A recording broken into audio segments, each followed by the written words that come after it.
emet, titein emet li'akov. Somehow in the way that our tradition parses out qualities and verbs and adjectives to the various biblical figures, somehow Jacob, of all people, is given the quality known as emet, truth. Emet, truth, honesty, kenut, direct. If ever there was a candidate who did not deserve that appellation, it would be our patriarch, Jacob.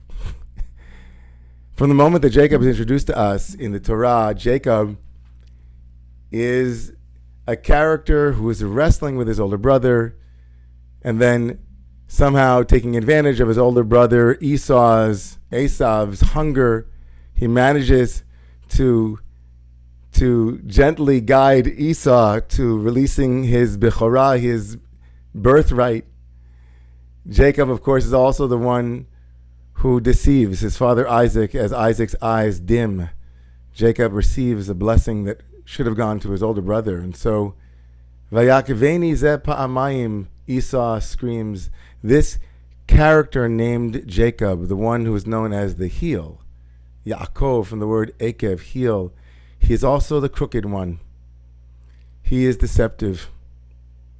From the moment that Jacob appears on the scene, Jacob's quality is not truth, but the opposite of truth.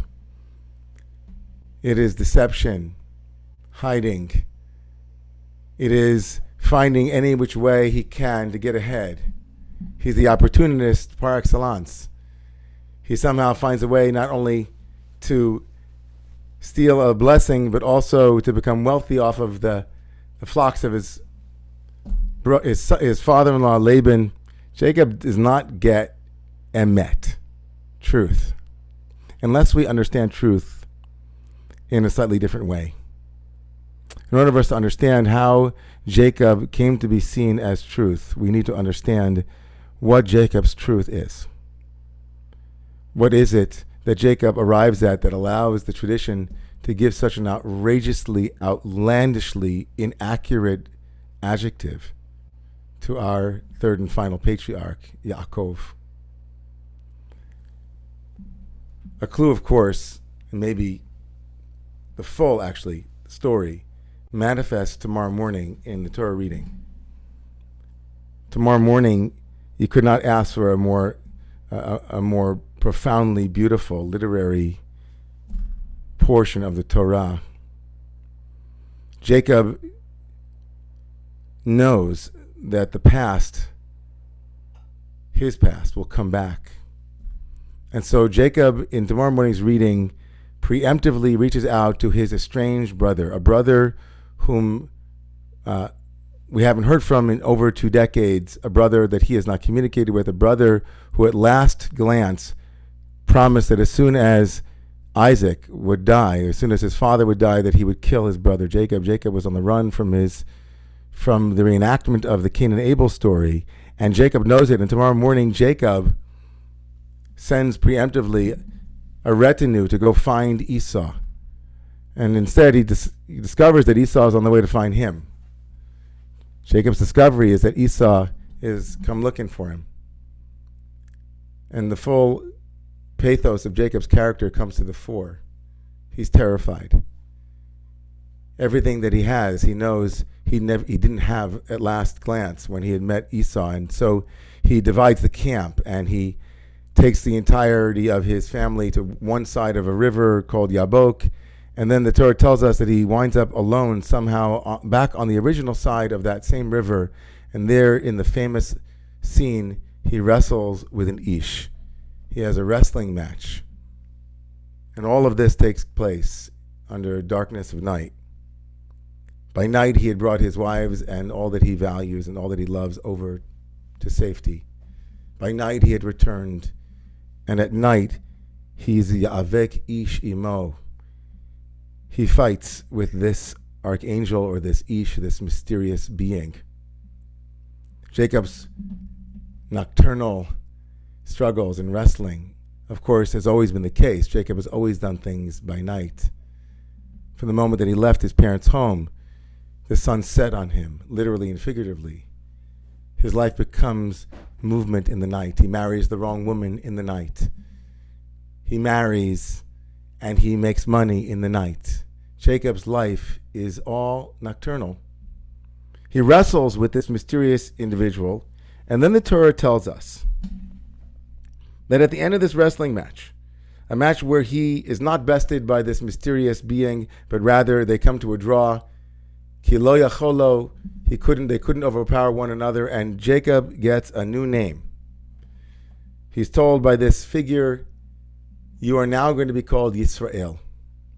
Jacob's name now is Yisrael, the one who struggles and wrestles with God and men. And then this moment, Jacob asks the angel this mysterious being asks for this mysterious being's name as well. And the mysterious being says, Lama ze tish'al l'shmi vayivarech oto sham. Why do you ask for my name? Doesn't give his name. The scene shifts, and here we see Jacob.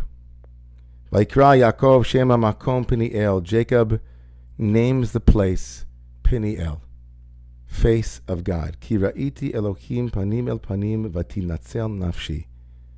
I have seen God face to face, and my soul has been saved. Vayizrach lo hashemesh, and the sun shines on Jacob as he is passing through Peniel, and the Torah tells us that he is limping on his leg. V'hu tzoleh al Yericho. The final verse of this story brings us one of the oddest verses in the Torah. Al kain lo yochlu b'nei Yisrael gidan nasher asher al kaf hayarech. Glossing the story at the final moment of this absolutely remarkable mythic tale of wrestling and new names and rebirth and all of that mess is a gloss about Jewish customs. Therefore, the Bible tells us, Torah tells us, the Jewish people have the custom not to eat the sinew called the sciatic nerve, the gid hanasheh, this ligament of nasheh that is found in the hollow of the hip until this day, for Jacob's own hip was dislocated in that place.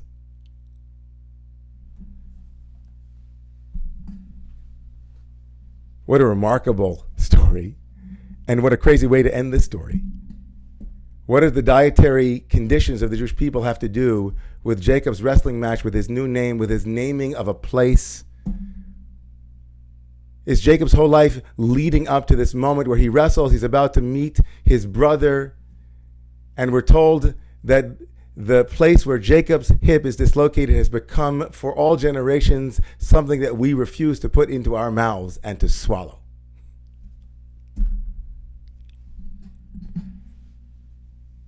Jacob is afraid of his past. Jacob is a man on the run, but he recognizes that the stories that he told himself and the stories by which he was both seen and wanted to be seen were stories that were killing him.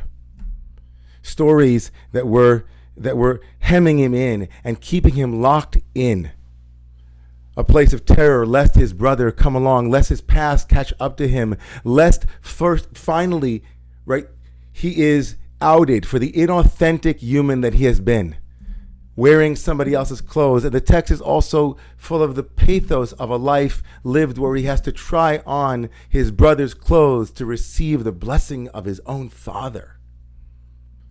A blessing that he might not have wanted, but was kind of pulled into by the family system.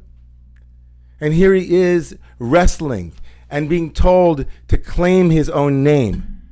Not the name that he used to deceive his father Isaac, but finally to say, my name is Jacob, the mysterious man asks him. And Jacob says, yes, that is my name. And no sooner has he said the truth of his name, without any garments, without any hiding, he's given a new name. A name of strength, a name of power.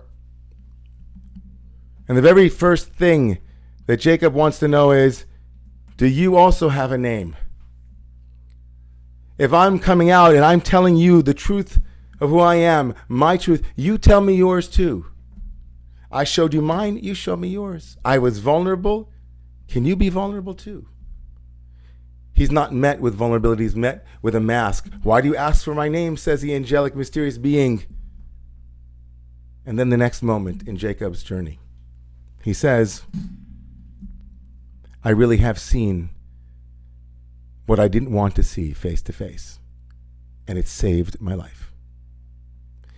Even if the world didn't receive my vulnerability with the level of vulnerability that I disclosed, it didn't matter to Jacob. He said, I needed to say who I was, to tell my story, to tell the truth of who I am. I needed to hear myself say it. I needed to say it out loud. And even if it wasn't reciprocated, even if it wasn't reflected back, even if it wasn't mirrored, Jacob will now, in the very next moment of his journey, appropriate that power.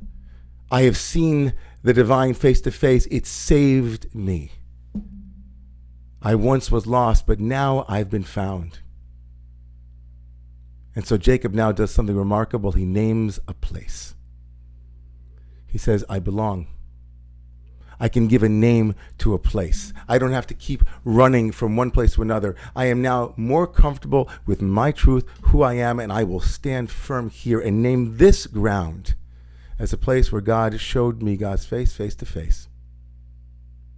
And then the Torah says something remarkable. Jacob has the sun rise on him, the light of day. He's no longer a man of the night, but he will become a man of clarity. He'll become a human who can live with the full truth, the full catastrophe of his life, and own it and be truthful with it and show it loud and proud. It's not the end of his journey. He'll go back and forth. Vayizrach lo hashemesh ka'aver asher avar. The sun rises on Jacob in a way that it never did before. He can see clearly now, but he has a limp. And the story ends with this remarkable dietary custom. In the place where Jacob was wounded, in the place where Jacob was dislocated, in the place where Jacob's wrestling brought him to the full truth of who he was with the wound, with the reality of his story, we are told never to swallow that truth ever again, the truth of hiding. We are told never ever to put into our mouths a vein whose name means the vein of forgetting, the gid ha-nasha, the vein of forgetting, the danger of hiding away a secret, of hiding away a place in our lives where we think it won't come looking for us. But we who seek truth, we who want to live fully, must be willing to recognize that the price we pay for swallowing the vein of forgetting is a life on the run, a life without the sun's power to heal and to bring us to a place of clarity. I so appreciate Jacob's life. I appreciate Jacob's fear that that which he wanted to avoid his whole life would come and destroy his family, all that he had built. I can identify with that character. Just this past Friday night, Rabbi Kolaresa spoke so profoundly about stories that are often impossible to tell, and maybe more importantly, impossible for others to hear, and how that listening that isn't available can silence us from the truth that we are born to speak. And then this past Thursday, as I listened to you, Maya, speak about your remarkable grandmother who experienced such profound loss and also was able to find such profound joy, I thought about my own fear of telling my story. How over the last decades of my life, in various bits here and there, I spoke about my own experiences as a young man, as a young child, and then as a young man. I spoke in a way that was very transparent at various moments of my rabbinate about the struggle to keep a story inside that I wanted so deeply to share. And I understand how it is that we silence ourselves out of fear that we might lose friends and family, that we might lose relationships, that we might receive the opprobrium of those who can't listen in the way that we need them to hear the truths of our secrets as they are aired and allowed to meet the warmth of the sun of healing. I imagine that in Jacob too, as he began to limp, wondering if this new way of walking in the world was his true way of walking in the world, with his wounded heel, his woundedness. And I think of his story, and I think about this appellation that the rabbis gave him, Titain Emet LeYaakov, truth. The truth of Jacob is not that he wasn't deceptive, but in spite of that, he found a way to be honest. He found a way to work with the places where he continued to hide and to run away from the truth, so that he could be amiti, truthful. I think in his story, in mine, in the story of you, Maya, and your grandmother, in the story of Rabbi Kol Reses and her Syrian heritage, in all of these stories, what emerges for me over and over again is that we don't know the truth of the person who stands across from us. And that the danger at this moment, so much in the zeitgeist of this moment, is that we forget about the individuals as we speak about systems of oppression, big, big things, right, that we must dismantle. But the person who stands before us has an inside, a panim, a pnimiut, that we can't ever know. We can't know, looking at anyone, how their pain manifests, how the truth of their story looks, how their successes and failures, the shape of that life is its own unique truth. And so Jacob tomorrow will tell me and you and each and every one of you. Each of you has a particular limp, a particular way that you walk, that you've learned to walk or learned not to walk, a particular story that you have learned to keep to yourself or not. And Jacob comes along tomorrow and he says, truth is wrestling until you have a new name. Not closing down even when your story isn't heard. Naming the places where you do belong. And never ever swallow the vein of forgetting. For that is the way that leads to suffering. I bless each and every one of you tonight and tomorrow, wherever you are, to hear that echo. How is it that your stories or your secrets or the things that you can't allow the light of day to touch, how might those, in little pieces maybe, how might they begin to see that sun rising? Titain Emet LeYaakov. Jacob's truth is what sets us free.